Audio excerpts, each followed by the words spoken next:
Hey guys, what's up? Welcome to this brand new lecture of CA Foundation Accounts Fast Track course that's going on these days. और आज हम लोगों को अपना definite discussion शुरू करना है final accounts of sole proprietors पर। तो फाइनल अकाउंट्स में आप सबको पता है कि दो हमारे मेजर स्टेटमेंट्स होते हैं। One is the income statement and the second one is the position statement. Income statement trading profit and loss account होता है और जो पोजीशन स्टेटमेंट होता है वो आपकी बैलेंस शीट होती है। तो एक एक करके हम लोग बात करेंगे। और देखिए कॉन्सेप्ट्स आप सबको पता है, ठीक है, कॉन्सेप्ट्स आप सबको पता है। प्रॉब्लम जो आप लोगों को आती है कि सर बहुत बड़े बड़े जब क्वेश्चंस आ जाते हैं तो समझ में नहीं आता कि कैसे कौन सा एडजस्टमेंट होगा एंड ऑल दैट, राइट। सबको यही प्रॉब्लम आती है। Everybody knows the adjustment entries of closing stock, everybody knows the adjustment entries of expenses and outstanding expenses and everything. ये सबको पता है, ये सबको पता है, आई नो ये सबको पता है। लेकिन प्रॉब्लम कहां आती है? प्रॉब्लम आती है कि सर जब बड़ा सा क्वेश्चन आ जाता है, 20 मार्क्स का क्वेश्चन आ गया, मई 18 में 20 मार्क्स का क्वेश्चन आया था, अभी आरटीपी में 20 में वही वाला क्वेश्चन रिपीट हुआ है, राइट। तो बड़े बड़े क्वेश्चंस में कैसे उसको सॉल्व करना शुरू करें, कैसे सोचें, कैसे क्या करें कि हमारा कोई आइटम मिस ना हो, वगैरह वगैरह, इस टाइप की चीजें जो हमारी होती हैं उनको हम लोग यहां पर टैकल करेंगे, राइट गाइस। मैं आपको कुछ ही क्वेश्चंस कराऊंगा, लेकिन ऐसे ऐसे क्वेश्चंस कराऊंगा जो आपके सारे कॉन्सेप्ट्स को रिवाइज करवा देंगे, आपको एक डायरेक्शन दे देंगे, उसके बाद मेहनत आपको करनी है, ठीक सर। तो इनकम स्टेटमेंट में हमारे पास दो होते हैं, एक होता है ट्रेडिंग अकाउंट, एक होता है प्रॉफिट एंड लॉस अकाउंट। बात करते हैं एक एक करके। ट्रेडिंग अकाउंट आपका ग्रॉस प्रॉफिट निकालने के लिए बनाया जाता है, ठीक है। ट्रेडिंग अकाउंट आपका ग्रॉस प्रॉफिट निकालने के लिए बनाया जाता है। ट्रेडिंग अकाउंट के बारे में अगर आपको एक डिटेल्ड एक्सप्लेनेटरी वीडियो चाहिए तो इस वीडियो के डिस्क्रिप्शन में देखिएगा, मैंने पूरा लिंक दिया हुआ है, right. In that video I have explained the trading account in detail from scratch. लेकिन अभी नहीं, अभी हमारा फास्ट ट्रैक चल रहा है, अभी हम लोगों को रिवाइज करना है। तो ट्रेडिंग अकाउंट आप सब जानते हो, ट्रेडिंग अकाउंट में आपका ग्रॉस प्रॉफिट आता है। ये वाले कुछ फॉर्मूले अगर आप लोग देख लोगे, अपने दिमाग में बैठा लोगे तो आपको मजा आएगा। What do you understand by gross profit? Gross profit is net sales minus cost of goods sold. Now, net sales क्या होता है? Sales minus sales return. What is cost of goods sold? Cost of goods sold is adjusted purchases plus direct expenses. Adjusted purchases plus direct expenses. What are adjusted purchases? Opening stock plus net purchases minus closing stock. ठीक है, अभी direct expenses के बारे में बात करनी बाकी है। What are net purchases? Purchases minus purchases return. Now what are direct expenses? Direct expenses are expenses in relation to purchase of goods, manufacture of goods या bringing the goods to the godown, ठीक है। तो ये वाली चीजें values आप फॉर्मूले में पुट करते रहोगे, आपका ग्रॉस प्रॉफिट आएगा। और इसी चीज को ट्रेडिंग अकाउंट में थोड़े डिफरेंट वे में प्रेजेंट किया जाता है, बस और कुछ नहीं। ये देखिए, ये देखिए, सेल्स क्या है आपका? Gross profit is what? Net sales minus cost of goods sold ना। देखो, सेल्स लेस सेल्स रिटर्न, ये आपका आ गया नेट सेल्स, ये आ गई आपकी नेट सेल्स, ठीक। Now what is cost of goods sold? adjusted purchases plus direct expenses. and what are adjusted purchases? opening stock plus net purchases minus closing stock, ठीक। opening stock plus net purchases minus closing stock. opening stock, net purchases minus closing stock. I hope you guys can see. I hope you guys can see. Opening stock,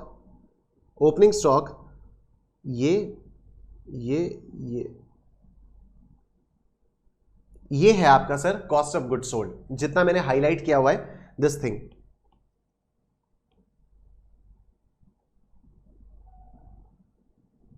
this thing is your cost of goods sold. Cost of goods sold क्या होता है? Adjusted purchases plus direct expenses. Sorry, this is not cost of goods sold, this is your adjusted purchases. Adjusted purchase, opening stock plus net purchases minus closing stock, ठीक है। और यहां पर आ जाते हैं आपके डायरेक्ट एक्सपेंसेस। तो the entire thing is what? Cost of goods sold, ठीक है। तो ये पूरी चीज, ये वाली पूरी चीज जो अभी पिंक से हाईलाइट कर रहा हूं मैं, ये this is known as cost of goods sold, this entire thing.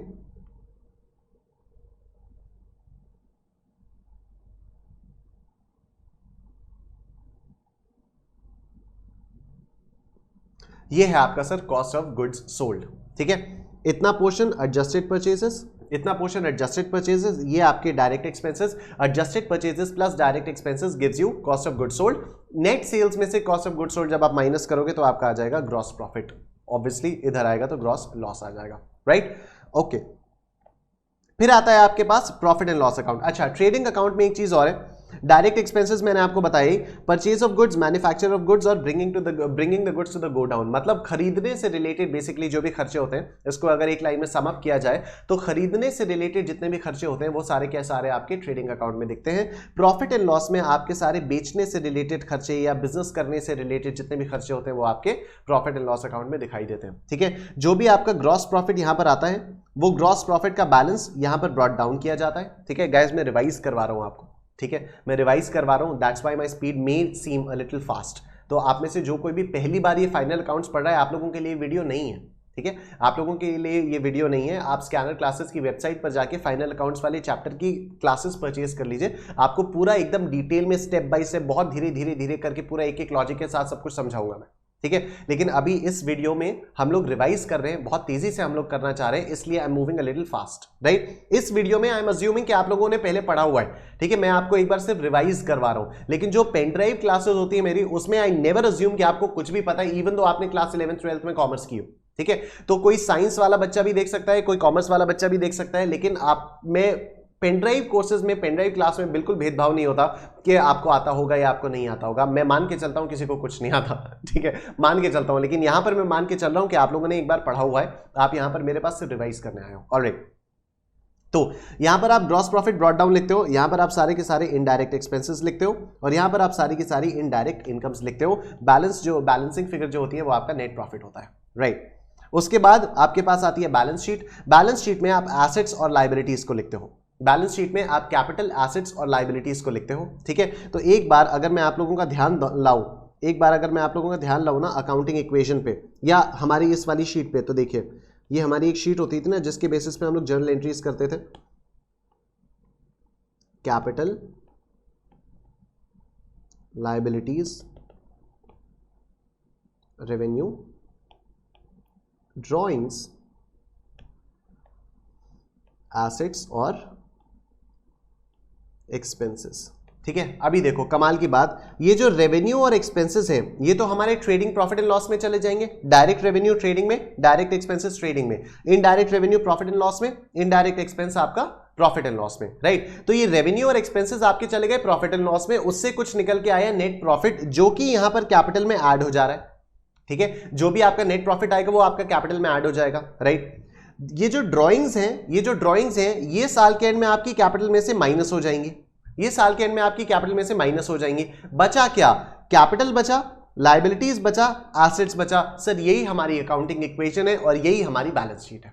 ठीक है, यही हमारी अकाउंटिंग इक्वेशन होती है, capital plus liabilities is equal to assets. यही तो हमारी अकाउंटिंग इक्वेशन होती है जो पहली क्लास में हम लोगों ने पढ़ी थी, राइट। और यही आपकी बैलेंस शीट है, यही आपकी बैलेंस शीट है। तो बैलेंस शीट में all you have to do is just write the capital, the liabilities and the assets. बाकी सारी की सारी चीजें, कैपिटल में आपका प्रॉफिट ऐड होगा। प्रॉफिट कहां से आएगा? रेवेन्यूज और एक्सपेंसेस से आएगा। रेवेन्यूज और एक्सपेंसेस कहां ट्रांसफर किए जाते हैं? ट्रेडिंग प्रॉफिट एंड लॉस में ट्रांसफर किए जाते हैं, राइट। तो जितने भी हमारे रेवेन्यू वाले अकाउंट्स होंगे, जितने भी हमारे एक्सपेंसेस वाले अकाउंट्स होंगे, वो सारे के सारे ट्रेडिंग पीएल में चले जाएंगे, depending upon whether they are direct revenues और direct indirect revenues, indirect expenses और indirect expenses.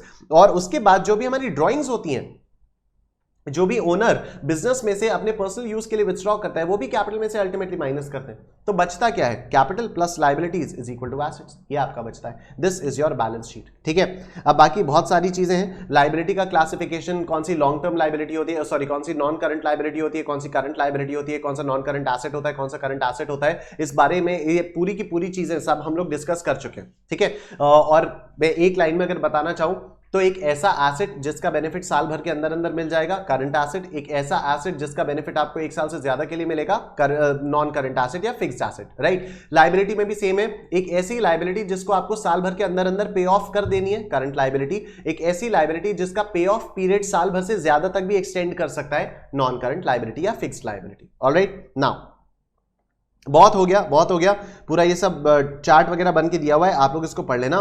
General format of a balance sheet यहां पर दिया हुआ है, इसको भी आप लोग देख सकते हो। हम लोग अच्छा, उसके बाद हमारे पास कुछ एडजस्टमेंट्स होते हैं। जो भी एडजस्टमेंट्स होते हैं, काफी सारे एडजस्टमेंट्स मैंने यहां पर आप लोगों को टेबल बनाकर दे दिए हैं। जो एडजस्टमेंट्स आपको टेबल में नहीं दिखेंगे वो आपको यहां पर एक्सप्लेनेशन के साथ पूरे लिखे हुए दिख जाएंगे। ठीक है, एक्सप्लेनेशन के साथ आपको सारे के सारे एडजस्टमेंट्स लिखे हुए दिख जाएंगे। अभी मैं आप लोगों को अगर एक एक एडजस्टमेंट ऐसे समझाता रहूंगा तो एक तो टाइम बहुत ज्यादा लग जाएगा और दूसरा बहुत ज्यादा थ्योरी हो जाएगा, which will not help you at all, right ये सारी चीजें हम लोग पेन ड्राइव कोर्स में जब अपना रेगुलर बैच चल रहा होता है उसमें तो हम लोग सब समझाते हैं कि देखो बेटा ऐसा होगा, फिर ऐसा होगा, फिर सिर्फ उस एक पर्टिकुलर एडजस्टमेंट का एक पर्टिकुलर एग्जांपल लेंगे, फिर ऐसे समझाएंगे, बट वो सारा रेगुलर कोर्स में होता है, यहाँ पर फास्ट ट्रैक में ऐसा नहीं होगा। ऑलराइट, तो सर जितने भी आपके एडजस्टमेंट्स हैं वो सारे टैबुलर फॉर्म में भी दिए हुए हैं और बाकी जो टेबल में नहीं है वो आपको बाकी नीचे मिल जाएंगे पूरा पैराग्राफ फॉर्म में कायदे से पूरे एक्सप्लेनेशन के साथ। ठीक, अब हम लोग आ जाते हैं सर अपने क्वेश्चन पर। अब मजा आना शुरू होगा। This is a question which came in May 2018 for 20 marks. May 2018 में 20 मार्क्स का आया था और RTP May 2020 में भी इस क्वेश्चन का एग्जिस्टेंस है। राइट सर, तो इस क्वेश्चन को करेंगे हम लोग। आप देखेंगे कि मैं कैसे सोच रहा हूं, आप देखेंगे मैं किस सीक्वेंस में क्वेश्चन को सॉल्व कर रहा हूं और आप देखेंगे कि मैं एडजस्टमेंट्स को कैसे टैकल कर रहा हूं। ठीक, और जो भी एडजस्टमेंट्स आते रहेंगे उन एडजस्टमेंट्स को मैं आप लोगों को थोड़ी बहुत डिटेल में समझाता रहूंगा। Right sir, are we all agreed on this? Very good, सबको समझ में आ गया? बोलो यस यस यस। तो अब सर अब मजा आना शुरू होगा। आइए, following are the balances extracted from the books of Shri Raghuram as on 31st March 2018 who carries on business under the name and style of Messrs Raghuram and Associates at Chennai. All right, ठीक, हमारा पहला step क्या होता है किसी भी question को solve करने का, कि हम क्वेश्चन को शुरुआत से लेकर एंड तक पूरा पढ़ते हैं। ठीक, पूरा पढ़ते हैं। राइट, ये मैं आप लोगों को इन क्लासेस में भी शुरुआत से बताते हुए आ रहा हूं जिससे हमारे दिमाग में क्वेश्चन की लैंग्वेज बस जाए या क्वेश्चन के आइटम्स हमारे दिमाग में थोड़े बहुत सेटल हो जाए। राइट, देखिए कैपिटल परचेज। अच्छा, अब जब मैं ऐसे करता हूं ना, जब भी मैं इस टाइप का सोचता हूं तो मैं कैसे सोचता हूं? देखिए, कैपिटल बैलेंस शीट की लायबिलिटी साइड में जाएगा, परचेसेस ट्रेडिंग अकाउंट का डेबिट साइड में जाएगा, परचेजेस रिटर्न ट्रेडिंग अकाउंट के डेबिट साइड में परचेजेस से लेस होगा, sales trading account credit side, sales return sales से लेस होगा, फ्रेट इनवर्ड्स, फ्रेट इनवर्ड्स मतलब डायरेक्ट एक्सपेंसेस हो गए, डायरेक्ट एक्सपेंसेस आपके ट्रेडिंग अकाउंट के डेबिट साइड में जाते हैं, carriage outwards, carriage outwards selling से रिलेटेड खर्चा हो गया, कैरेज इनवर्ड्स होता तो खरीदने से रिलेटेड खर्चा होता तो आपका ट्रेडिंग अकाउंट में जाता, लेकिन यहां पर ये कैरेज आउटवर्ड्स है, आउटवर्ड्स मतलब सेलिंग से रिलेटेड खर्चा हो गया, सेलिंग से रिलेटेड खर्चा आपका प्रॉफिट एंड लॉस में जाएगा, rent for godown, rent for godown आपका प्रॉफिट एंड लॉस में जाएगा, ट्रेडिंग में नहीं जाएगा। क्यों सर? गोडाउन से रिलेटेड है, हाँ, लेकिन याद करिए ट्रेडिंग अकाउंट में कौन कौन से एक्सपेंसेस जाते हैं? ट्रेडिंग अकाउंट में सिर्फ डायरेक्ट एक्सपेंसेस जाते हैं। डायरेक्ट एक्सपेंसेस में क्या क्या आता है? Expenses which are related to purchase of goods, manufacture of goods और bringing the goods to the godown. Godown का रेंट देना क्या इन तीनों कैटेगरीज में कहीं से आ रहा है? गोडाउन का रेंट देना क्या परचेज ऑफ गुड्स से रिलेटेड है? नहीं। क्या मैन्युफैक्चर ऑफ गुड्स से रिलेटेड है? नहीं। क्या bringing the goods to the godown से रिलेटेड है? नहीं। तो ये आपका प्रॉफिट एंड लॉस में जाएगा। PNL, rates and taxes PNL में डेबिट होगा, सैलरीज पीएनएल में डेबिट होंगी, डिस्काउंट अलाउड पीएनएल में डेबिट होगा, डिस्काउंट रिसीव्ड पीएनएल में क्रेडिट होगा, ड्रॉइंग्स कैपिटल से माइनस होंगी, ड्रॉइंग्स बैलेंस शीट में कैपिटल से माइनस होंगी, प्रिंटिंग एंड स्टेशनरी पीएनएल में डेबिट होगा, इंश्योरेंस प्रीमियम पीएनएल में डेबिट होगा, इलेक्ट्रिसिटी चार्जेस पीएनएल में डेबिट होगा, जनरल एक्सपेंसेस पीएनएल में डेबिट होगा, बैंक चार्जेस पीएनएल में डेबिट होगा, बैड डेट्स, बैड डेट्स अभी देख के समझ में आ रहा है कि bad debts profit and loss में डेबिट होगा। ठीक है, अभी देखकर समझ में आ रहा है कि बैड डेट्स जो है वो प्रॉफिट एंड लॉस में डेबिट होगा, repairs to motor vehicle profit and loss में डेबिट होगा, interest on loan profit and loss में डेबिट होगा, provision for bad debts, oh no, provision for bad debts बना हुआ है 10,000 का। अब अगर provision for bad debts trial balance में दिख रहा है, बहुत ध्यान से, now this adjustment needs to be understood, provision for bad debts account अगर आपका ट्रायल बैलेंस में दिख रहा है, मतलब ये जो आपके बैड डेट्स है ये प्रॉफिट एंड लॉस में नहीं जाएंगे, ये अब आपके प्रोविजन फॉर बैड डेट्स से लेस होंगे।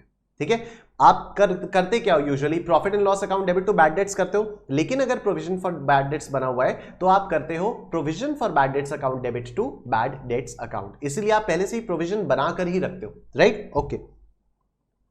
अब क्यों ऐसा होता है, क्या ऐसा होता है सर, वो तो आपको उसके लिए रेगुलर देखना होगा। ठीक है, उसके लिए आपको रेगुलर देखना होगा, क्योंकि क्यों क्या समझाने में तो फिर बहुत ज्यादा टाइम लग जाएगा।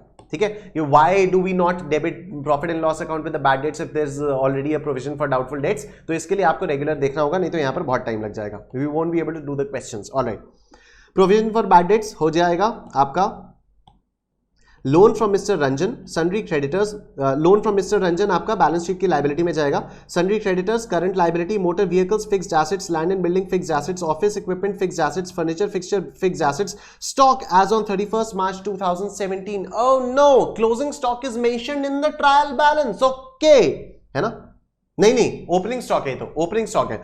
हमें बैलेंस शीट बनानी है 31 मार्च 2018 का, हमें बनानी है एज ऑन 31 मार्च 2018, और ये 31 मार्च 2017 का स्टॉक दिया हुआ है, मतलब ये तो ओपनिंग स्टॉक दिया हुआ है, this is not closing stock, right. तो कोई बात नहीं, ट्रेडिंग अकाउंट के डेबिट में चला जाएगा। Sundry debtors, current asset, cash at bank, current asset, cash in hand, current asset, total, alright. Prepare trading and profit and loss account for the year ended 31st March 2018 and the balance sheet as of that date after making provision for the following, मतलब ये following adjustments आपको करने हैं। Depreciate building by 5%, furniture and fixtures by 10%, office equipment by 15% and motor car by 20%, done। Value of stock at the close of the year was 4,10,000 रुपए। Now this is the closing stock. ये closing stock जो है आपका, ये trial balance के अंदर नहीं है, ये ट्रायल बैलेंस के बाहर है। अगर क्लोजिंग स्टॉक आपका ट्रायल बैलेंस के बाहर होता है तो ट्रेडिंग अकाउंट के क्रेडिट साइड में जाता है, ट्रेडिंग अकाउंट के क्रेडिट साइड में जाता है और आपका बैलेंस शीट की एसेट साइड में जाता है। ऐसा क्यों है, इसके लिए भी एक वीडियो यूट्यूब पर पड़ी हुई है, adjustment of closing stock in while preparing the financial statements. उस वीडियो का लिंक भी इस वीडियो के डिस्क्रिप्शन में दिया हुआ है, आप लोग ये देख सकते हैं, राइट। तो अगर आपको ट्रेडिंग अकाउंट का डिटेल जानना है तो उसका भी, उस वीडियो का लिंक भी इस वीडियो के डिस्क्रिप्शन में दिया हुआ है। अगर आपको क्लोजिंग स्टॉक का एडजस्टमेंट जानना है तो उसका भी यहां पर दिया हुआ है लिंक, ठीक है, इस वीडियो के डिस्क्रिप्शन में देख लीजिएगा आप लोग। 1 month rent of godown is outstanding. Interest on loan from Rajan. Interest on loan from Rajan is payable at 10% per annum. This loan was taken on 1st July 2017. Reserve for bad debts is to be maintained at 5% of the sundry debtors. Insurance premium includes 42,000 paid towards proprietor's life insurance policy and the balance of the insurance charges cover period from 1st April 17 to 30th June 2018. Very good. पूरा बड़ा सा question हम लोग पढ़ चुके हैं। अब आइए इसको सॉल्व करना शुरू करते हैं।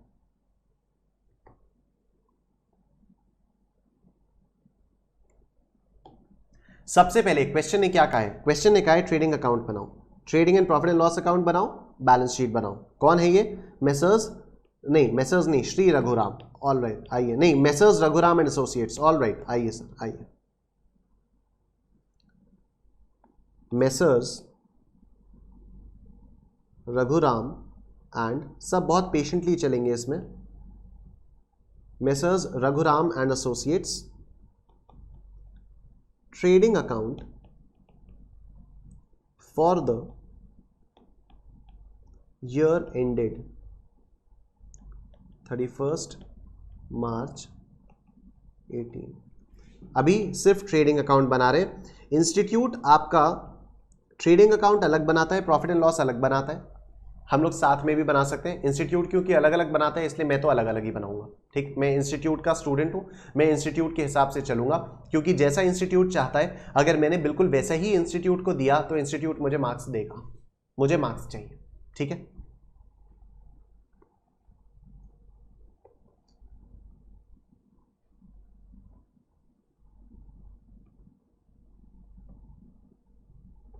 ये हो गया सर, पर्टिकुलर्स रुपए, पर्टिकुलर्स रुपए, ठीक है। This is debit and this is यहां पर क्रेडिट। नाउ सबसे पहले to opening stock, to opening stock. Trading account का फॉर्मेट तो एकदम फिक्स्ड होता है, ट्रेडिंग अकाउंट में तो दिमाग लगाना ही नहीं होता। To opening stock, to purchases less purchases return, by sales less sales return, by closing stock, to gross profit या जितने भी डायरेक्ट एक्सपेंसेस हैं, alright. To opening stock, opening stock मुझे याद है यहां पर था, ओपनिंग स्टॉक मुझे याद है यहां पर था, स्टॉक एज ऑन 31 मार्च 2017, ये है मेरा 3,20,000 का, ओके। उसके बाद टू परचेजेस, परचेजेस मुझे याद है परचेजेस रिटर्न भी था, तो परचेजेस हैं आपकी 12 लाख रुपए की, परचेजेस रिटर्न है 18,000 का, लेस परचेजेस रिटर्न 18,000 रुपए, तो 12 lakh minus 18,000, this comes to 11,82,000, ठीक। फिर सेल्स बाय सेल्स, कितने की सेल्स है, 15 लाख की सेल्स है, लेस सेल्स रिटर्न, कितने की सेल्स रिटर्न है, सेल्स रिटर्न है आपकी 24,000 की, सेल्स रिटर्न 24,000,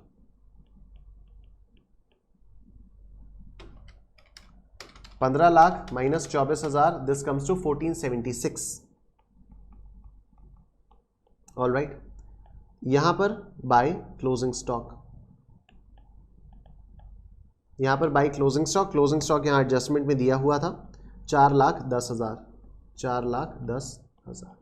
ठीक, एटलीस्ट इतना फॉर्मेट तो मेरा एकदम क्लियर होता है, इसमें मुझे बिल्कुल दिमाग लगाना ही नहीं पड़ता है। ठीक, अब मुझे दिमाग लगाना है सिर्फ डायरेक्ट एक्सपेंसेस में। डायरेक्ट एक्सपेंसेस में देखिए, capital purchases, purchases return, sales, sales return, freight inwards, freight inwards is my direct expense, freight inwards is my direct expense 62,000। देखते हैं क्या इसमें कोई एडजस्टमेंट दिया हुआ है। आइए देखिए, ये डेप्रिसिएशन है, ये closing stock done, rent, interest on loan, reserve for bad dates, insurance premium, नहीं। तो फ्रेट इनवर्ड्स पर कोई भी एडजस्टमेंट नहीं है, फ्रेट इनवर्ड्स पर कोई भी एडजस्टमेंट नहीं है। तो मैं यहां लिखूंगा टू फ्रेट इनवर्ड्स कितना, 62,000। और कोई direct expense, carriage outwards, rent, go down, rates, taxes, salaries, discount allowed, discount receive, drawings, printing station, insurance premium, electricity charges, general expenses, bank charges, bad debts, repairs, interest on loan, provision for bad dates, loan, sundry creditors, motor vehicles, land and building, office, नहीं। और कोई मेरे पास direct expense नहीं है, मेरे पास और कोई direct expense नहीं है। ऑलराइट, तो बस अब मैं इसको टोटल करके ग्रॉस प्रॉफिट निकाल लूंगा। To gross profit carried down, 14,76,000 plus 4,10,000, ये आता है मेरा 1886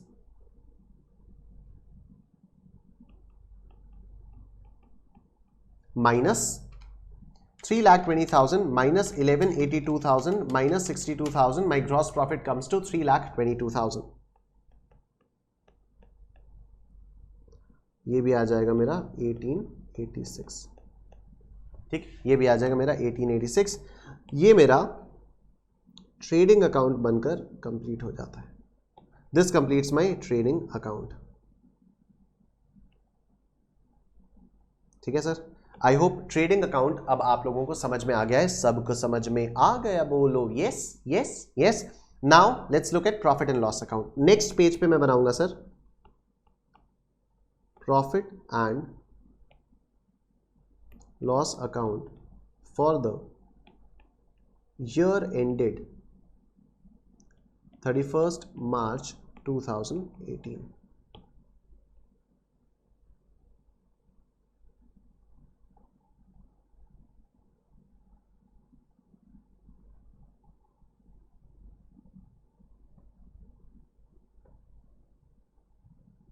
ग्रेट, पर्टिकुलर्स रुपए, पर्टिकुलर्स रुपए, क्रेडिट डेबिट। अब आइए खेल शुरू होगा। अब by gross profit brought down, by gross profit brought down कितना, 3,22,000 आई गेस, यस 3,22,000। अब पढ़ना शुरू करते हैं, अब मजा आएगा। कैपिटल नहीं, परचेजेस हो गया, ये हो गया, ये हो गया, ये हो गया, ये हो गया। कैरेज आउटवर्ड्स, तो यहां पर मैं लिखूंगा सर टू कैरेज आउटवर्ड्स, यहां मैं लिखूंगा टू कैरेज आउटवर्ड्स कितना, 8,500, to carriage outwards 8,500। Next rent of godown, rent of godown मेरा 55,000 का है, लेकिन क्योंकि मैंने पूरा क्वेश्चन पढ़ा हुआ है इसीलिए मुझे याद है कि रेंट ऑफ गो डाउन में शायद कोई एडजस्टमेंट था। आइए चेक करें। 1 month rent for go down is outstanding, मतलब 1 महीने का रेंट अगर आउटस्टैंडिंग है तो ये जो रेंट यहां पर पे किया हुआ दिख रहा है 55,000, ये सिर्फ 11 महीने का पे किया हुआ है। ठीक है, ये जो 55,000 का रेंट यहां पर पे किया हुआ दिख रहा है ये सिर्फ 11 महीने का पे है, तभी तो 1 मंथ का रेंट आउटस्टैंडिंग होगा। तो यहां पर मैं करूंगा to rent 55,000 add outstanding rent. Outstanding rent में कैसे निकालूंगा, 55,000 वाला जो रेंट है वो 11 महीने का रेंट है और 1 महीने का रेंट मेरा आउटस्टैंडिंग है। तो 55,000 divided by 11 plus into 1, 55,000 divided by 11 into 1, तो ये आया मेरा 5,000। 5,000 का मेरा रेंट जो है वो आउटस्टैंडिंग है, तो 60,000 ये हो गया, 60,000 का मेरा टोटल रेंट आया। Next rates and taxes 24,000, to rates and taxes 24,000। Next to salary, अच्छा रेट्स ऑफ टैक्सेस में तो कुछ नहीं था, नहीं, सैलरीज में भी कोई नहीं है, to salaries 72,000, to salaries 72,000। Next to discount allowed 7,500, to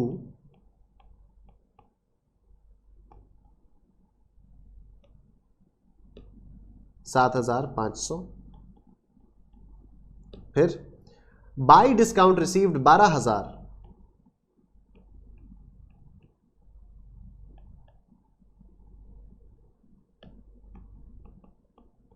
फिर ड्राइंग्स तो आपका उसमें जाएगा, बैलेंस शीट में जाएगा, printing and stationery 6,000, to printing and stationery 6,000। I guess इसमें भी कोई एडजस्टमेंट नहीं था। Depreciation, closing stock, interest on loan, reserve, ठीक ठीक है, इंश्योरेंस प्रीमियम, राइट। तो प्रिंटिंग एंड स्टेशनरी में कुछ नहीं था। नाउ इंश्योरेंस प्रीमियम, अब आइए इंश्योरेंस प्रीमियम देखा जाए, इंश्योरेंस प्रीमियम देखा जाए। तो इंश्योरेंस प्रीमियम के लिए टू इंश्योरेंस प्रीमियम, इसके लिए एक वर्किंग नोट 1 बना सकते हैं, इसके लिए एक वर्किंग नोट 1 बनाया जा सकता है, ठीक है। तो ठीक है, वर्किंग नोट 1 बना दें, या इसको हम लोग यहां पर भी सॉल्व कर सकते हैं, या इसको यहां पर भी सॉल्व कर सकते हैं। पहले तो समझते हैं इंश्योरेंस प्रीमियम का पंगा क्या है। इंश्योरेंस प्रीमियम कितना है, कहां गया, इतना बड़ा सा क्वेश्चन कहां गया, ये रहा। इंश्योरेंस प्रीमियम 48,000 का है। तो पहले तो समझते हैं, इस पेज पे बैलेंस शीट बनाऊंगा, यहां पर समझते हैं। 48,000 का आपका इंश्योरेंस प्रीमियम है। अब आइए कहानी समझिए। Insurance premium includes 42,000 paid towards proprietors life insurance policy, मतलब इसका जो 42,000 है वो तो ड्राइंग्स हो गई आपकी।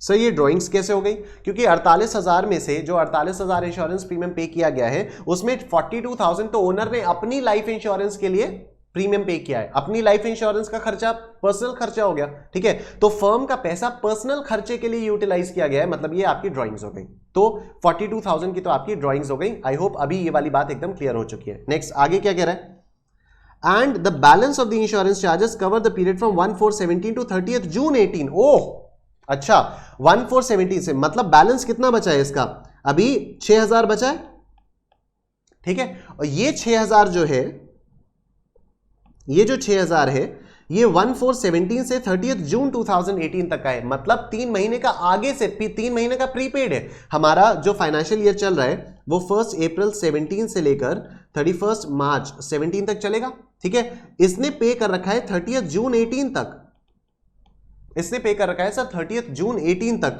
मतलब 3 महीने का, अप्रैल मई जून, इससे 3 महीने का इंश्योरेंस प्रीमियम एक्स्ट्रा पे करके रखा हुआ है, प्री पे करके रखा हुआ है, ठीक है। मतलब ये टोटल जो 6,000 का पेमेंट है ये 18 महीने का पेमेंट है। 12 महीने तो इस साल के 1 April 17 से 31 March 17 के, और अप्रैल में जून 3 महीने एक्स्ट्रा, तो 12 + 3 18 हो गया आपका। हाँ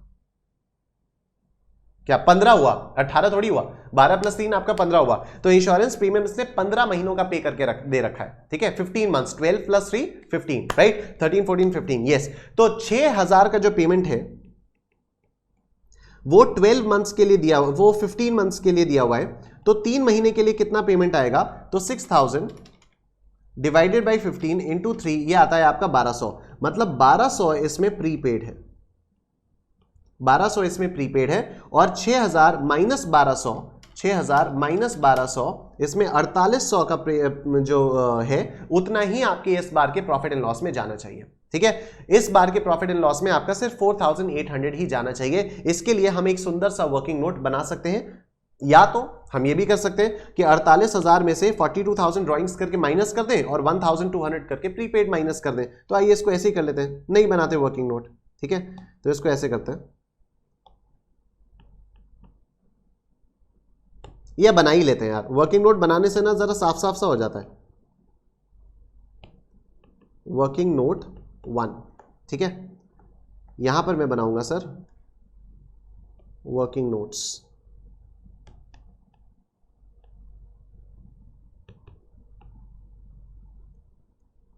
insurance premium.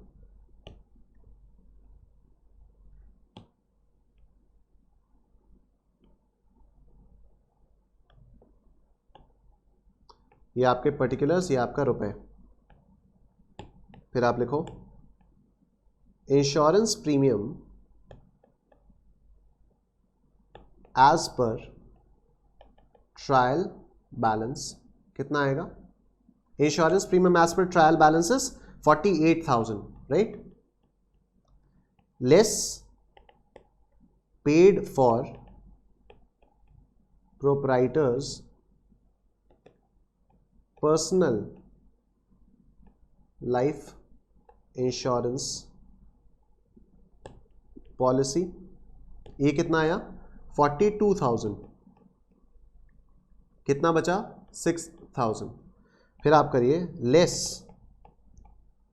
Prepaid insurance. Less prepaid insurance. Prepaid insurance कैसे कैलकुलेट किया?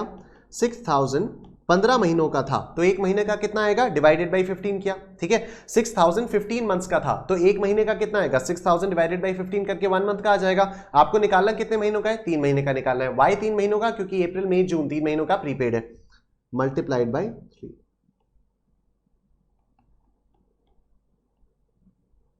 तो इसको आप लिख सकते हो रिलेटेड टू दिस ईयर,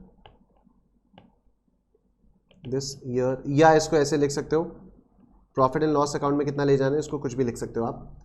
ये आपका कितना हो जाएगा? 4,800। This is your working note related to insurance premium, ठीक।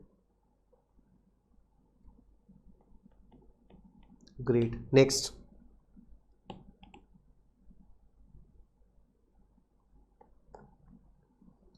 इंश्योरेंस प्रीमियम कहाँ गया? ये हो गया। Electricity charges 14,000 to electricity charges 14,000। फिर टू जनरल एक्सपेंसेस 11,000।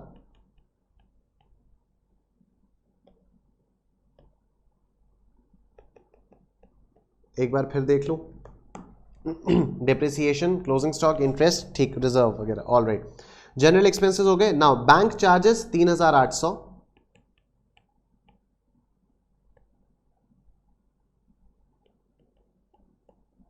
फिर bad debts. Now bad debts में आपके पास एक फिर से वर्किंग नोट बनेगा।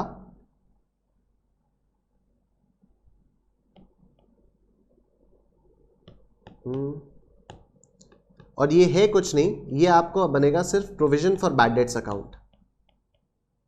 ये आपका बनेगा sir provision for bad debts account. I hope you guys are understanding. अगर आपने पहले पूरा क्वेश्चन नहीं पढ़ा हुआ होता तो आप बैड डेट्स देख के चुपचाप प्रॉफिट एंड लॉस में डेबिट कर देते, लेकिन आपको बाद में समझ में आता कि यार ये तो प्रोविजन है, तो फिर आपको बाद में कंफ्यूजन होता, काटना पीटना पड़ता। क्योंकि मैंने क्वेश्चन पूरा पढ़ा हुआ था इसलिए मुझे पता चल गया कि प्रोविजन फॉर बैड डेट्स है। तो आइए इसका एडजस्टमेंट यहां से करते हैं।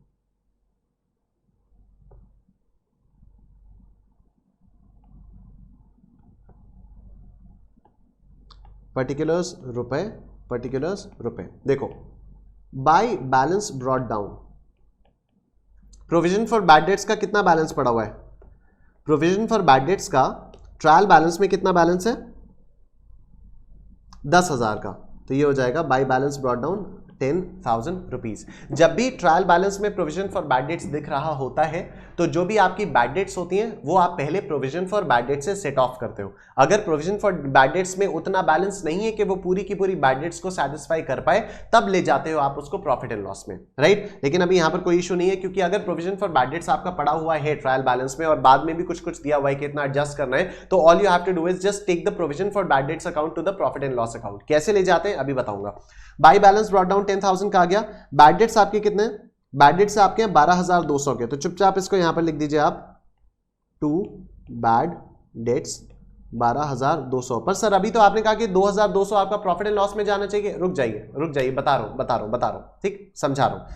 अच्छा अभी क्या है, फिर मैंने एक बार ये भी तो बोला था ना कि प्रोविजन फॉर बैड डेट्स को ही हम लोग प्रॉफिट एंड लॉस में लेके जाएंगे। कैसे लेके जाएंगे अभी मैं सब बता रहा हूं। अभी आप देखिए बैड डेट्स आपने 12,200 के यहां पर कर दिए। अब देखो यहां लिखा हुआ है reserve for bad debts is to be maintained at 5% of the sundry debtors. 5% of the sundry debtors. Sundry debtors आपकी कितने हैं ट्रायल बैलेंस में? ये 2,80,000, 2,80,000, ठीक। सन्ड्री डेटर्स हैं आपके 2,80,000 का, तो आपको इसका 5% प्रोविजन बना के चलना होगा। अच्छा, अब एक सवाल और आता है कि सर ये जो बैड डेट्स हमारे पास 12,200 के हैं, क्या हमें इसको 2,80,000 में से माइनस नहीं करना पड़ेगा? नहीं। क्यों नहीं माइनस करना पड़ेगा सर?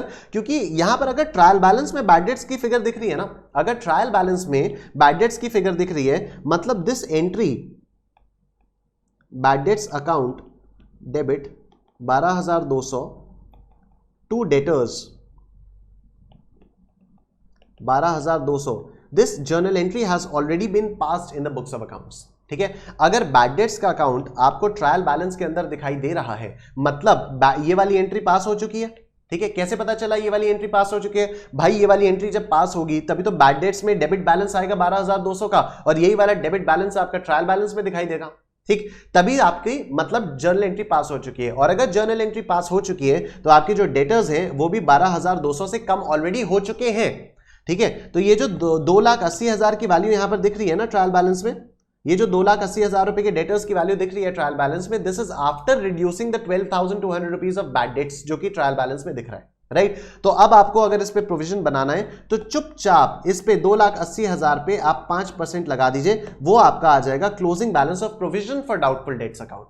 वो आपका आएगा closing balance of provision for doubtful debts account. Right, यहां पर एडजस्टमेंट्स में भी हमारे पास कोई और फर्दर बैड डेट्स के बारे में बात नहीं की हुई है। अगर मान लीजिए एडजस्टमेंट्स में लिखा होता कि further bad debts are to be provided at इतना %, तब हम लोग इसमें से 2,80,000 में से फर्दर बैड डेट्स को माइनस करते और उसके बाद जो थोड़ा बहुत अमाउंट बचता उसके ऊपर हम 5% का प्रोविजन बनाते। राइट, लेकिन यहां पर हमारे पास एडजस्टमेंट्स में तो कुछ ऐसा है नहीं, बस एक बैड डेट्स ट्रायल बैलेंस में दिख रहा है। मतलब ट्रायल बैलेंस में जो बैड डेट्स दिख रहा है उसके अमाउंट से डेटर्स हमारे ऑलरेडी एडजस्ट हो चुके हैं। डेटर्स हमारे ऑलरेडी एडजस्ट हो चुके हैं, मतलब अब सिर्फ इस पे 5% का प्रोविजन बनाना है। इस पे 5% का प्रोविजन बनाना है, वो होगा क्या हमारा? वो प्रोविजन फॉर डाउटफुल डेट्स का क्लोजिंग बैलेंस होगा। अंडरस्टैंड, जो हम 5% का रिजर्व बना रहे हैं, जो हम 5% का प्रोविजन बना रहे हैं, that will be the closing balance of provision for doubtful debts account. तो अब मैं यहां पर लिखूंगा sir to balance carried down कितना? 5% ऑफ 2,80,000 रुपए। 5% ऑफ 2,80,000, तो 2,80,000 का 5% इज 14,000। तो अब जो भी बैलेंसिंग फिगर आएगी वो आ जाएगी यहां पर by profit and loss account balancing figure. ठीक है, अगर आपको ये और ज्यादा डिटेल में समझना है प्लीज ये इसके आपको रेगुलर लेक्चर्स देखने होंगे। ऑलराइट, तो 12,200 प्लस 14,000 माइनस 10,000, तो दिस कम्स टू 16,200। ठीक है sir, this comes to sir 16,200, 16,200।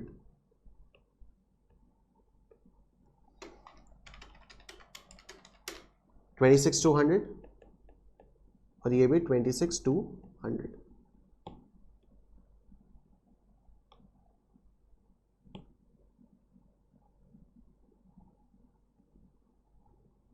हो गया। तो अब प्रॉफिट एंड लॉस अकाउंट में, प्रॉफिट एंड लॉस अकाउंट में यहां पर आएगा sir to provision for bad debts 16,200 working note to provision for bad debts 16,200 working note 2। ठीक है, तो बैड डेट्स का एडजस्टमेंट प्रोविजन के थ्रू हो गया, जो एडिशनल प्रोविजन बनाना था वो भी प्रोविजन के थ्रू हो गया। ये वाला काम अपना क्लियर हो गया। ऑलराइट, नाउ बैड डेट्स हो गया। उसके बाद repairs to the motor vehicle, to repairs to motor vehicle कितना? 13,000। फिर इंटरेस्ट ऑन लोन, अच्छा इंटरेस्ट ऑन लोन में भी कोई एडजस्टमेंट था, ये रहा। Interest on loan from Rajan is payable at 10% per annum. This loan was taken on 1/7/2017, 1 जुलाई को लिया था। 1 जुलाई से 31 मार्च तक कितने महीने हो गए? अच्छा नहीं, एक सेकेंड, ये राजन वाला लोन अलग है, ये दूसरा इंटरेस्ट ऑन लोन है, ये आपका दूसरा इंटरेस्ट ऑन लोन है। ठीक है, तो एक काम करते हैं, इंटरेस्ट ऑन लोन के लिए भी एक वर्किंग नोट बनाते हैं। यहां पर लिखते हैं to interest on loan working note free. आ जाओ।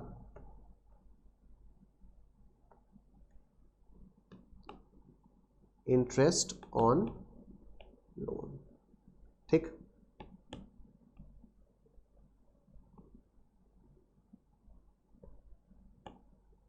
पर्टिकुलर्स रुपए।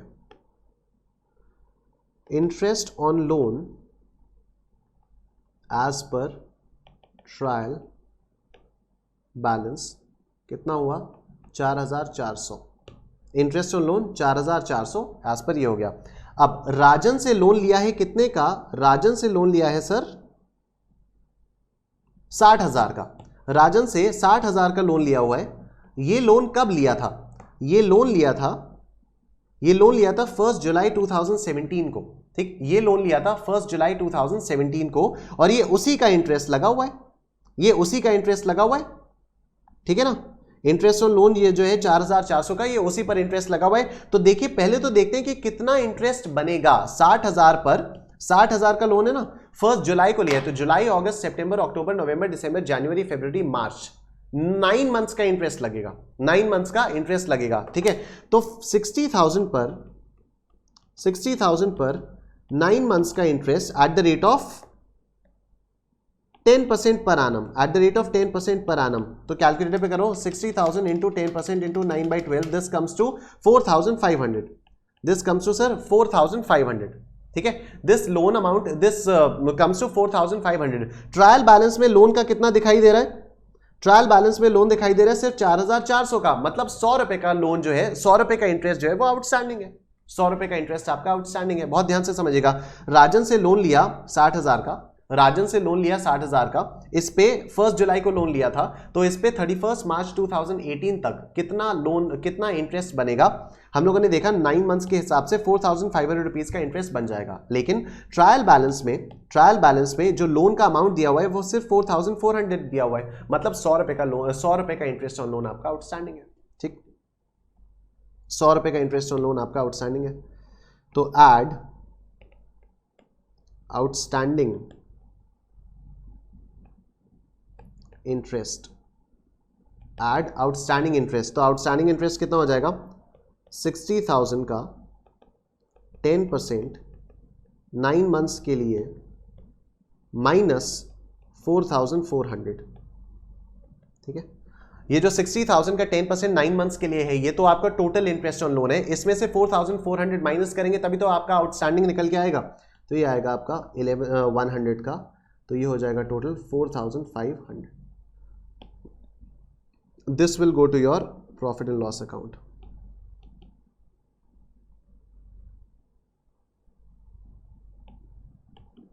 अरे तो प्रॉफिट एंड लॉस अकाउंट में आपका जाएगा सर 4,500, ठीक। नेक्स्ट, बस खत्म ही हो रहा है ये almost. Provision for bad dates हम कर चुके हैं। लोन फ्रॉम मिस्टर रंजन नहीं आएगा। Sundry creditors, alright, sundry creditors current liability में चला जाएगा। नाउ मोटर व्हीकल्स, डेप्रिसिएशन बचता है अपने पास, ठीक है। डेप्रिसिएशन बचता है, तो डेप्रिसिएशन के लिए बहुत सारी चीजें, building 5%, furniture fixture 10%, office equipment 15%, motor car 20%। आइए डेप्रिसिएशन का भी एक वर्किंग नोट बना ही लेते हैं। वैसे आप लोग चाहो तो इसमें भी कर सकते हो यहाँ पर, ठीक है, लेकिन बहुत लंबा सा हो जाएगा, तो वर्किंग नोट बना लेते हैं। I don't like it when my trading profit and loss account of the balance sheet gets carried on to the next page, ठीक है। वो ना एग्जामिनर को अच्छा लगेगा, ना आपको मजा आएगा, किसी को मजा नहीं आएगा। तो वर्किंग नोट बना के काम करो। 4 डेप्रिसिएशन ऑन बिल्डिंग, कितने की बिल्डिंग है? 5 लाख रुपए की लैंड एंड बिल्डिंग है। कितना परसेंट? 5%, ऑलराइट। और फर्नीचर फिक्सचर्स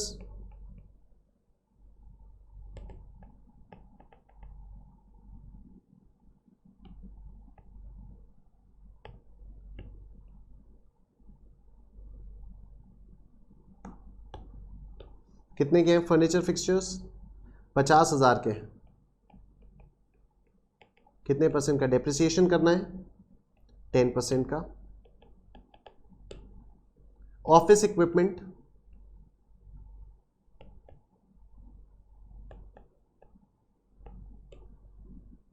15%, कितने का है ऑफिस इक्विपमेंट? 2 लाख का। कितना परसेंट? 15%। और मोटर कार का 20%।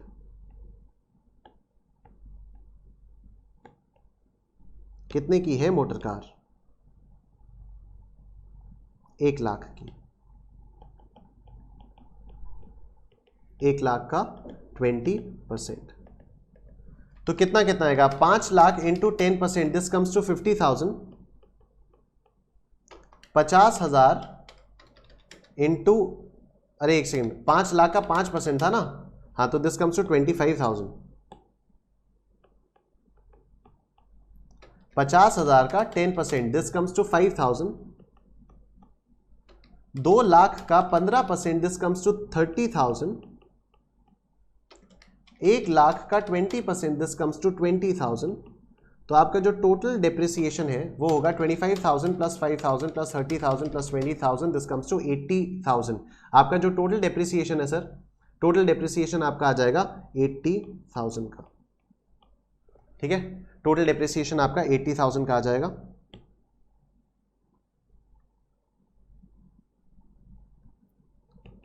To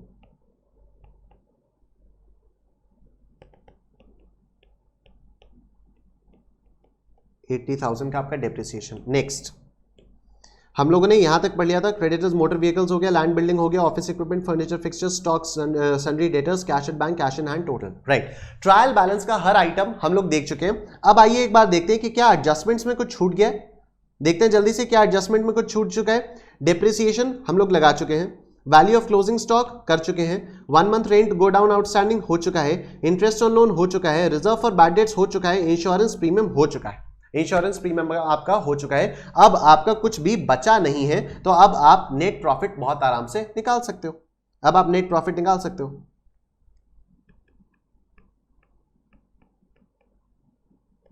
net profit transfer to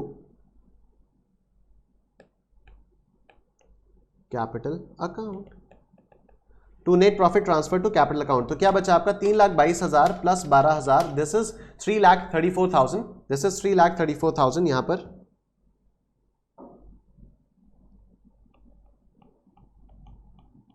यहां पर भी वही आना चाहिए।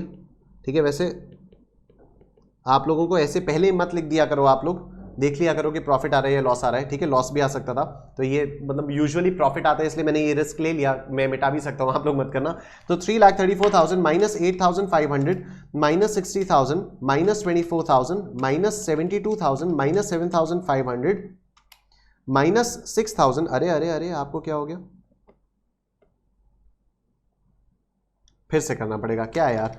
322 प्लस 12,000 minus 8,500 minus 60,000 minus 24,000 minus 72,000 minus 7,500 minus 6,000 minus 4,800 minus 14,000 minus 11,000 minus 3,800 minus 16,200 minus 13,000 minus 4,500 और minus 80,000। This comes to 8,700 is your net profit.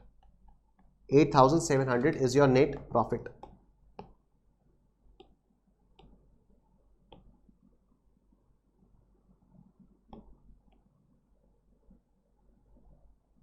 ठीक है सर, 8,000, अरे यार ये तो पूरी मिट गई, चलो कोई बात नहीं आ तो गई। 8,700 is your net profit. Profit and loss खत्म। अब आते हैं हम लोग बैलेंस शीट पर।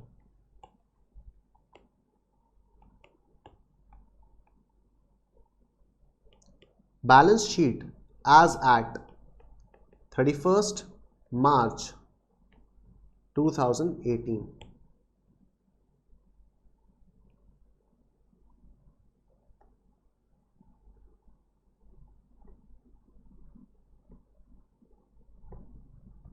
okay, तो we have liabilities रुपए, assets रुपए। सबसे पहले यहां पर आएगा कैपिटल। कैपिटल का बैलेंस ट्रायल बैलेंस में कितना था? 14,11,400।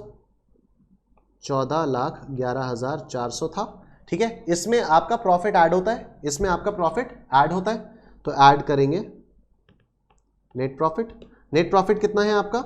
नेट प्रॉफिट हमने निकाला 8,700 कितना आएगा total?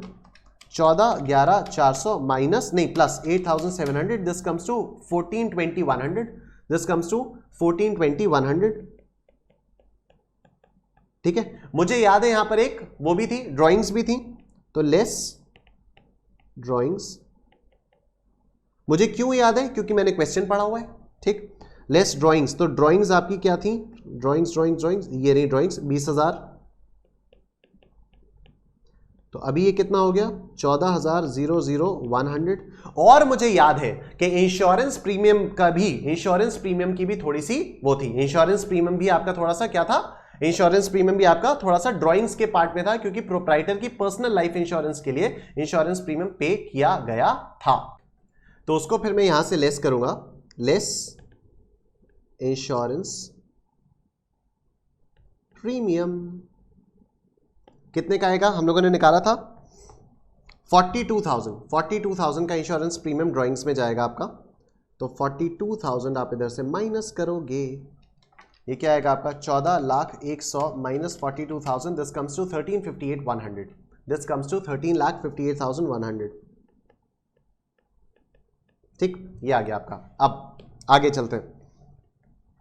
Capital done, purchases returns done, sales return, freight inwards, carriage outwards. Rent of godown में आपके पास एक आउटस्टैंडिंग रेंट पड़ा हुआ था जो कि आपकी करंट लायबिलिटी है, ठीक है। तो हम लोग क्या करते हैं, बैलेंस शीट जब भी हम लोग बनाते हैं तो हम पहले नॉन करंट वाली सारे आइटम्स लिखते हैं, उसके बाद हम लोग करंट वाले सारे आइटम्स लिखते हैं, ठीक। इससे बैलेंस शीट अच्छी लगती है। कोई हार्ड एंड फास्ट रूल नहीं है, लेकिन हम लोग यूजुअली इसी टाइप से प्रेफर करते हैं कि पहले हम लोग सारे नॉन करंट वाले आइटम्स लिखें, उसके बाद हम लोग सारे करंट वाले आइटम्स लिखें, राइट। तो ये जो रेंट ऑफ गोडाउन है, इसमें आप लोग ऐसे अपने आप को याद दिलाने के लिए आउटस्टैंडिंग रेंट बना सकते हो यहाँ पर, जिससे आपको पता चल जाए कि ये लिखना है, छूट ना जाए। रेट्स एंड टैक्सेस में कुछ करना नहीं है। Salaries, discount allowed, discount receive, drawings, printing stationery, insurance premium, electricity charges, general expenses, bank charges, bad debts, repairs to motor vehicle, interest on loan. Alright, interest on loan. अभी देखो sir, राजन से loan लिया हुआ है 60,000 का, this is a non current liability. तो आप यहां पर लिखेंगे लोन फ्रॉम राजन 60,000, ठीक। और ऐड करेंगे आप outstanding interest. Now outstanding interest कितना था? ये इंटरेस्ट आपने 4,400 का दिया था, और मुझे याद है कि 100 रुपए का इंटरेस्ट आउटस्टैंडिंग था। अगर आप लोगों को याद नहीं है तो आप लोग यहां पर देख सकते हैं, 100 रुपए का इंटरेस्ट आपका आउटस्टैंडिंग था। तो क्योंकि ये आउटस्टैंडिंग इंटरेस्ट इसी लोन से रिलेटेड है, इसलिए हम लोग इसको ऐड करके यहां पर लिख देंगे, तो 100 रुपीज यहां ऐड हो जाएगा, 60,100, ठीक। Next, sundry creditors current liability. I don't think अभी और कोई नॉन करंट लायबिलिटी बची है, अब कोई और नॉन करंट लायबिलिटी बची है। तो आइए इसको, एक तो ये आउटस्टैंडिंग रेंट पड़ा हुआ था 5,000 का, इसको लिख देते हैं हम लोग, आउटस्टैंडिंग रेंट 5,000 का था। आई गेस एक बार वर्किंग नोट से चेक करने में कोई बुराई नहीं है। वर्किंग नोट बनाया भी नहीं था इसके लिए, यहीं पर बनाया था। यस, 5,000 का आउटस्टैंडिंग रेंट था, 5,000 का आउटस्टैंडिंग रेंट था, ये हो गया। और sundry creditors 62,000, sundry creditors 62,000, sundry creditors हो गए आपके सर 62,000 के, कोई इशू नहीं है। Alright, motor vehicles, land and building, office equipment, furniture, fixture, stock, sundry debtors, cash at bank, cash in hand, total ये सब हो गया। डिप्रिसिएशन उसमें जाएगा, वैल्यू ऑफ स्टॉक, ठीक है, 1 मंथ। आउटस्टैंडिंग रेंट हम लोग लिख चुके हैं, इंटरेस्ट ऑन लोन हम लोग लिख चुके हैं, reserve for bad dates debtors से लेस होगा। इंश्योरेंस प्रीमियम का आपका क्या था? प्रीपेड था थोड़ा सा, तो प्रीपेड वाला एसेट साइड में आएगा और ड्राइंग्स वाला कैपिटल से माइनस कर चुके हैं। लायबिलिटी साइड बैलेंस शीट की कंप्लीट हो चुकी है। आइए एसेट साइड में आते हैं, और एसेट साइड में भी सबसे पहले हम लोग स्टार्ट करेंगे नॉन करंट एसेट से। तो नॉन करंट एसेट्स हमारे पास यहां से शुरू हो रहे हैं। मोटर व्हीकल्स,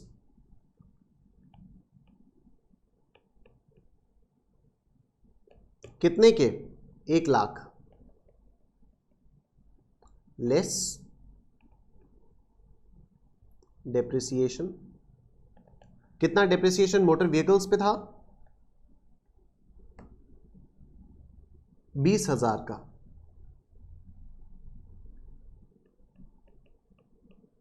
80,000 इसकी वैल्यू हो गई।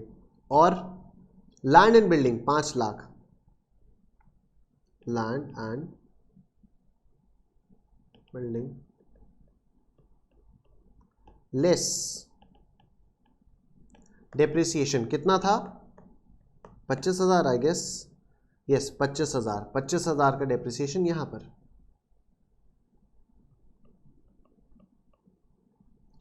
तो ये आएगा आपका 4,75,000।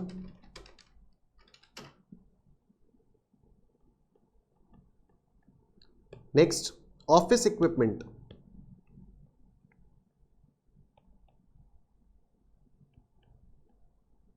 कितने का था 2 lakh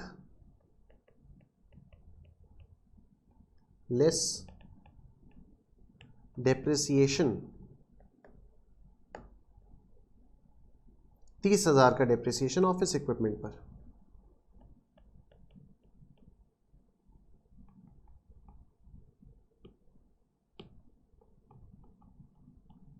next furniture and fixtures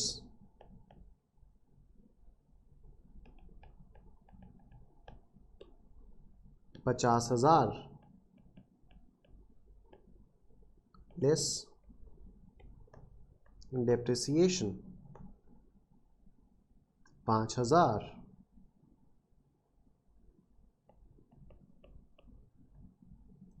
45,000 का ये है सर। ठीक है, सारे के सारे नॉन करंट एसेट्स हो गए। अब आइए एक बार फिर से पूरा ट्रायल बैलेंस देखा जाए। Capital done, purchases return, sales return, freight inwards, carriage outwards, rent of godown, outstanding था done, rates and taxes done, salaries discount allowed, discount receive, drawings done, printing stationery, insurance premium. Insurance premium में आपके पास prepaid insurance था, prepaid insurance कितने का था? Insurance premium prepaid आपके पास कितने का था?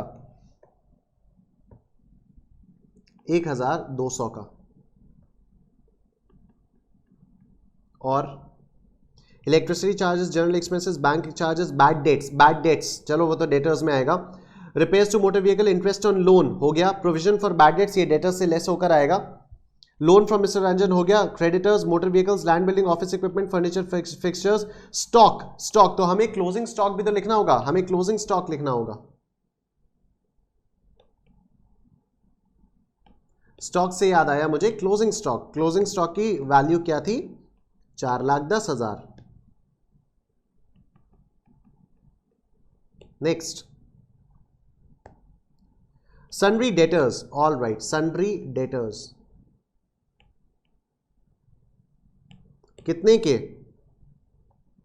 2,80,000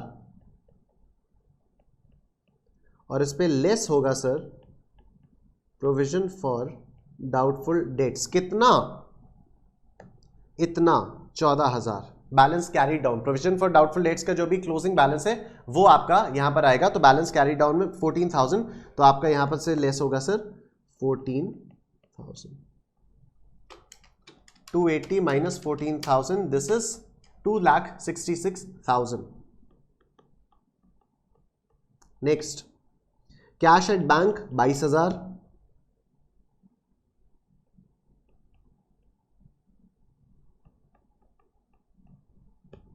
cash in hand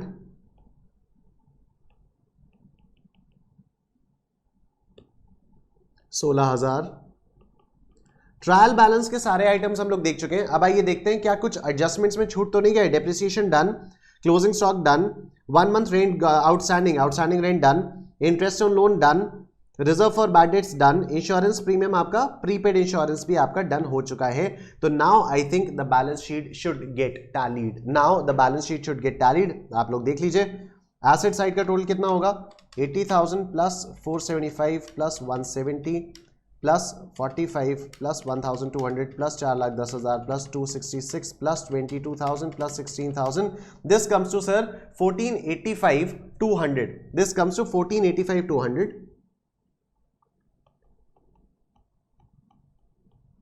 और यहां का लायबिलिटी साइड का टोटल कितना होगा? 1358,100 प्लस 60,100 प्लस 5,000 प्लस 62,000, 1485,200 ये भी। तो now the balance sheet has gotten tallied. Balance sheet आपकी टैली हो चुकी है सर, बहुत बहुत बधाई हो आपको।